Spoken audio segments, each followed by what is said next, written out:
Le gouvernement attend donc la déclaration de la candidature de Paul Biya pour l'élection présidentielle. Ça ne fait pas de doute. Paul Biya va briguer un nouveau mandat. Et d'ailleurs, lorsque Ketia Cortés a commencé ses pérégrinations, c'était dans le but de lancer déjà ce qu'on peut dire l'avant-match, avant le grand match. Paul Biya fera donc tout pour pouvoir mourir au pouvoir et nous laisser un beau soir comme ça, en train de nous entretuer, pas nous, mais d'abord ceux-là que lui-même il a créés, qui sont de véritables monstres. Malheureusement, au moment où on devrait être conscient, prendre conscience que l'heure est grave, au moment où la société civile, l'opposition doit s'unir, on trouve toujours quelques rigolos qui viennent avec des discours hypocrites, qui viennent vous mentir, qui viennent nous séduire, en fait pour nous détruire.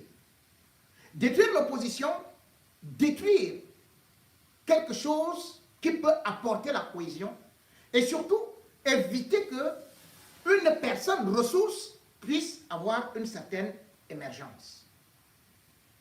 Depuis un certain temps, nous sommes avec deux coalitions qui jouent au ping-pong. D'un côté, Jean-Michel Lithieu qui a créé l'APC.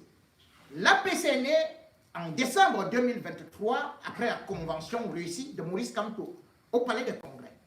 Quelque temps après, eh bien, Olivier Billet, lui aussi, est venu, pas maintenant avec l'Alliance pour le changement comme on voulait, mais cette fois-ci, lui, il a parlé de transition. Et rapidement, il est déjà accueilli sur tous les plateaux de télévision. Et son seul ennemi, c'est qui? Ce n'est pas le gouvernement. Ce gouvernement qui ne nous donne pas les lois. Ce gouvernement qui ne nous donne pas les médicaments. Ce gouvernement qui ne donne pas les emplois aux enfants. Ce gouvernement qui a laissé la dépravation des mœurs. Ce gouvernement qui a créé le vol du milliard. Non. Son problème, c'est plutôt le MRC. Vous avez donc suivi certains passages d'Olivier Billet parlant qu'il avait déjà réussi à créer une fusion autour de lui avec des grands noms, avec beaucoup de partis politiques, avec la société civile. Et d'ailleurs, il avait sorti un rapport le 7 mars où il donnait donc certains noms. Et boum, qu'est-ce qu'on voit? Le même Olivier Billet, parce qu'aujourd'hui, on se rend compte que il a juste fabriqué quelque chose pour contrecarrer la candidature de Maurice Kamto, qui, à travers l'APC, voudrait réunir autour de lui des forces politiques, des forces syndicales, de la société civile. Mais malheureusement, lorsqu'on voit les attaques de Olivier Billet, c'est plutôt directement contre le MRC qu'il a trouvé comme une coquille vide. Coquille vide. Peut-être que Maurice Kamto ne peut pas se prévaloir être l'homme le plus populaire. Mais Olivier Billet, faut-il le dire, d'après ce que nous découvrons maintenant, c'est que ce n'est même pas son idée. Cette histoire de transition serait née, si l'on en s'en tient aux déclarations de Valère Bessala, à une réunion qu'ils auraient tenue, et ils ont décidé qu'ils devaient réunir une trentaine de partis politiques et autres associations pour créer, bien sûr, ce qu'ils ont appelé comment ils ont appelé ça? Alliance pour la transition. Appelons ça comme ça. Mais on se rend compte que ce qu'ils ont appelé opus en abrégé, pendant qu'ils étaient en train de travailler sur ça, ils ont donc vu Maurice Kamto. Ou alors ils ont vu Jean-Michel Nietzsche venir. Et directement, parce qu'ils avaient des objectifs, et parce que Olivier Billet, lui n'a pas dit aux autres que c'est Étoudi qui lui demande de venir faire ce travail de sabotage. Eh bien, il est donc parti avec leur nom. Oh, je suis avec tel. Oh, je suis avec tel. Et les voilà déjà, subitement, comme ils découvrent qu'il y a eu le bonbon, ils n'ont pas eu, chacun commence déjà à dire, moi, il n'était pas là-haut, je ne suis pas là-haut. Et Elie Bilobé, le détracteur de Maurice Kamto, avec la Bible en main, l'homme qui ment en jurant, le voilà qui vient dire que lui ne connaît même pas Olivier Billet. Alors que tout le monde a vu les photos entre ce monsieur-là et Olivier Billet. Et c'est lui-même qui a fait un post pour nous dire que faites quoi. Si j'entends qu'il y a une autre coalition en dehors de celle d'Olivier Billet, vous allez me voir comment est-ce que je vais moi-même intervenir. Je vais vous donner le coup de que ceci et cela. Le gars a menacé. Mais aujourd'hui, le gars dit que, quoi? Olivier Billet, c'est qui? Moi, je ne le connais même pas. On n'a jamais parlé d'une transition de ceci et cela. Et comment on lui montrait la photo? Il dit, oui, je me souviens, il semble que je dormais un peu. Ouais, vraiment, le problème que j'ai là, vous savez qu'il fait chaud à Douala, il fait chaud à Douala. Et puis même quand la pluie tombe aussi, ça vient embrouiller tous les esprits là. Je crois que le jour-là, on avait tenu une réunion à 12. 12, c'était même une conférence virtuelle comme ça, là, je ne sais même plus qui était là. Donc moi, je n'avais même pas entendu parler de transition. Hein. Je n'avais jamais entendu parler. Il y est déjà à Info TV. Comment un père, comment vous voulez donc prendre des gens comme ça au sérieux? Que vous allez dire que ce sont des opposants. Ils ne sont plus là. Olivier Billet nous avait dit qu'il était avec Hilaire Kanga. Hilaire Kanga dit que, le père, je te connais où? On s'est vu, oui, mais je crois qu'on s'est salué. Ou bien on avait pris le popcorn quelque part là, boum, tu as voulu filmer, mais je n'étais même pas là. Maintenant tu dis que je suis avec toi. Moi je ne suis plus là, je ne suis pas là. Et il y a l'autre qui nous disait tantôt, et qui d'ailleurs a jeté le doute sur la force du professeur Maurice Kamto, à savoir Henriette Ekoué. Henriette Ekoué, cette fois-ci, elle a fait un rétro-pédalage pour nous dire qu'elle n'était pas dans ce mouvement-là. Et maintenant, même elle plébiscite le MRC, que pourtant elle demandait, il n'y a pas très longtemps, à Maurice Kamto d'aller la voir pour lui donner des cours.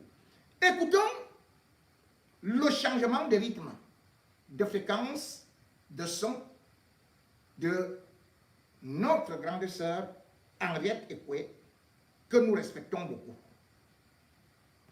C'est vrai donc que dans l'APP, il n'y a pas cette force politique qui peut porter cette place. Je ne l'ai pas senti. Il est au micro, il est au plateau de Romaric Tenda. J'ai vu un tel. Oui. Mais quand vous avez vu des individus, est-ce que c'est des forces? Non, du tout. Voilà. Donc, vous croyez que quand on a fait les villes mortes pendant 6 mois, il y avait des forces politiques derrière? Et aussi, en réalité, sur quelle base est-ce qu'on peut proposer une alliance pour une transition politique? Est-ce que quand on parle de... à quel moment peut-on véritablement parler de transition politique? Le Cameroun, par exemple, n'est pas un État qui est en guerre civile, à ce que je sache, que le président soit dans un État de coup d'État, ou bien qui est coup d'État. À quel moment peut-on parler d'alliance pour une transition politique? Non, c'est-à-dire que les acteurs politiques sont dépassés. Que je dise ça comme c'est là. Parce qu'au fond, on n'arrive pas à abattre le président Biya dans les urnes. Ah bon? Donc, la plupart des acteurs politiques aujourd'hui ont décidé, d'après ce que Olivier m'a dit, ils ont décidé maintenant de faire tout pour ne pas effrayer le chef de l'État, pour lui dire que toi-même tu peux conduire cette transition, on est derrière toi. Mais encore faut-il que le président de la République ait décidé que l'ère de la transition a sonné. Ce n'est pas la première fois. Donc ils ne veulent pas effrayer Paul Biya. A réuni quelques hommes politiques Vraiment. pour dire Quand ils prennent Paul qu'on Biya va faire comme un la bébé. transition. Mais encore faut-il que tu puisses la faire. Donc dans tout ce qui se fait là, et l'alliance des dissidents, parce que Jean-Michel Nietzsche est un dissident. Je voudrais qu'on en parle justement, l'APC, Oui. l'alliance qui est portée par Jean-Michel Nietzsche et qui voudrait confédérer confédérer les membres de l'opposition et les acteurs de la société civile qui se mettent ensemble pour porter le candidat Maurice Kamto. Que pensez-vous de cette alliance également? Bon, cette alliance, moi, elle ne me surprend pas. Parce que quand Joshua aussi a porté la candidature du SDF en 2018, je n'ai pas vu beaucoup de gens autour de lui. Oui. Quand on était dans la campagne de Frunzi, quand il montait sur le podium, il y avait tous les alliés autour de lui. Oui. Et quand Joshua aussi est venu me voir, j'ai dit que mais c'est quand même curieux. Je t'ai vu monter sur le podium toujours seul, comme s'il n'y avait même pas une direction avec des personnalités fortes, comme la direction du SDF. Oui. Il m'a dit que c'était ça, et ça c'était une des déceptions aussi de Frunzi à l'époque. Il m'a dit, quand j'ai vu comment Joshua battait campagne tout seul, sans toutes les forces de mon parti, j'ai su que ce gars était peut-être déjà ailleurs, peut-être. Bon, maintenant, C'est ce que Frunzi vous a dit. oui, ce n'est pas prouvé, mais c'est ce que moi j'ai vu aussi. Ceci étant, Oui. ils sont quand même allés, il y a eu un NEC, etc., des décisions ont été prises. Et on a porté Joshua. On a porté Joshua à la tête du parti, Le parti, oui. ce qui Comme chairman. n'était pas du tout accepté par d'autres. Ce n'était pas accepté.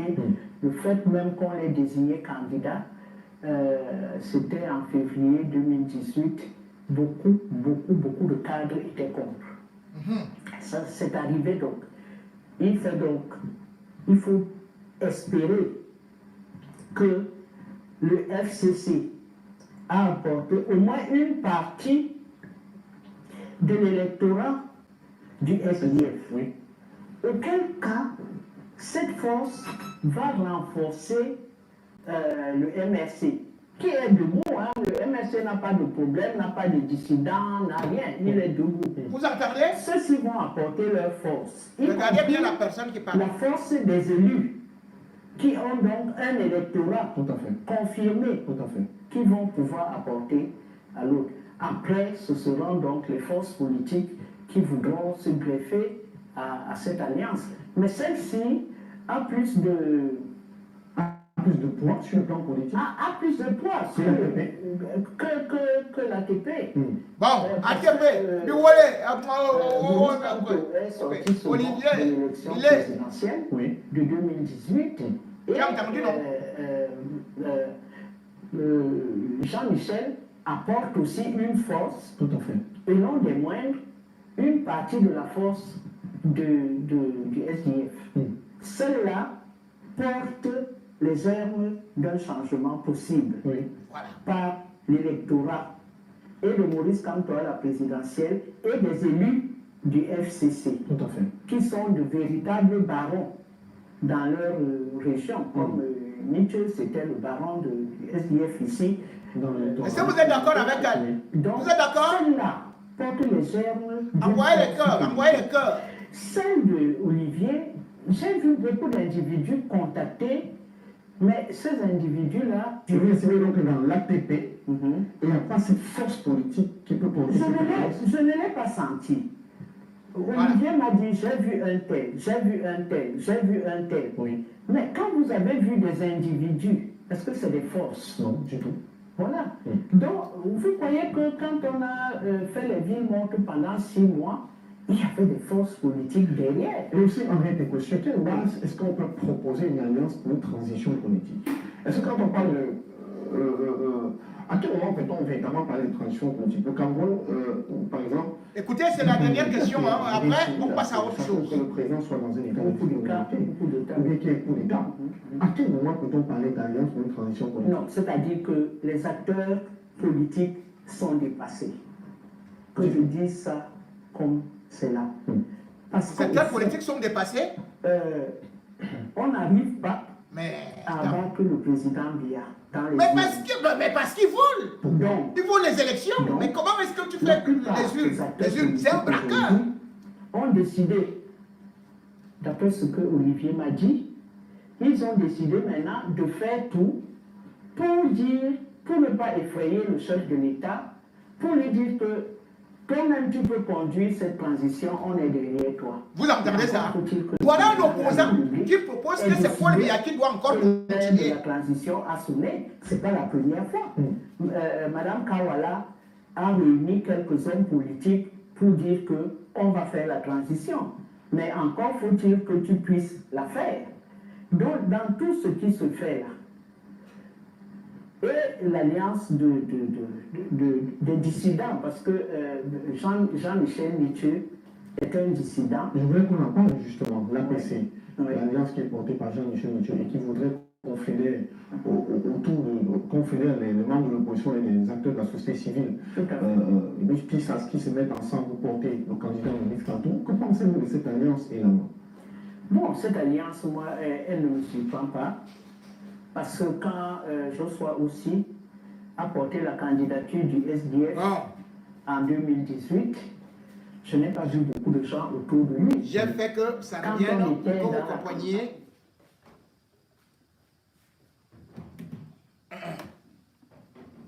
Ici, elle révèle ce que j'avais déjà dit. On ne peut pas dire qu'on va faire la transition avec Paul Biya. Mais nous sommes où? Mais tu fais la transition avec Paul Biya. Cela veut dire tout simplement que tu entres dans le gouvernement, dans la mangeoire, rien ne va changer. Ce sera le même Paul Biya. Est-ce qu'on va changer subitement Paul Biya? Mais à l'époque, on a vu les Beno Bouba sont entrés dans le gouvernement, non? Ils étaient des opposants. Ils ont dit, oh, ça peut être un gouvernement de cohésion nationale, d'union nationale et tout et tout. On a vu les Kodons, ils sont entrés dans ce gouvernement-là. Voilà les... Mais tout ce monde, est-ce que Paul Biya a changé? Est-ce que le code électoral a changé? Qu'est-ce qui a changé? Parce que c'est lui qui fait son gouvernement. Il vous prend comme des pions. Il décide ce qu'il veut, quand il veut. Et aujourd'hui, si tu veux dire qu'il y a une transition qui est en train de se faire, mais elle est là. Ce n'est pas avec les opposants. Elle est là avec Chantal Biya. C'est Chantal Biya qui fait la transition avec Ngongo. Vous dites que nous allons faire, nous les opposants, nous allons dire pour ne pas effrayer Biya. Quels sont ces opposants qui n'effrayent pas le pouvoir en place? Quels sont ces opposants-là?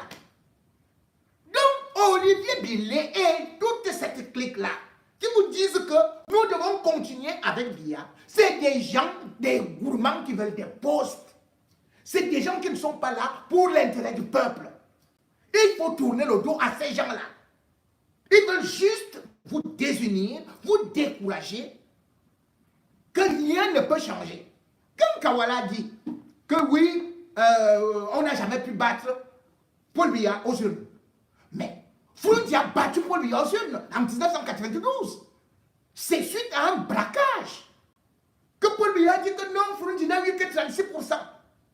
Tout le monde sait, et d'ailleurs Ben Zonga a carrément dit ça, que c'est eux-mêmes encore qui sont repartis dire que bon, ok, nous on fait comment? On a acheté Fouroudi. Donc on peut bien battre Paul Biya. En ce moment, lorsqu'on vous demande d'aller vous inscrire dans la liste électorale, c'est pour qu'il y ait le chiffre. Il est plus difficile de tricher lorsqu'il y a 10 millions, 15 millions d'inscrits que quand il y a les 4 millions là. Les 4 millions, après Paul Biya envoie le BIR dans les... aller faire le bourrage des urnes.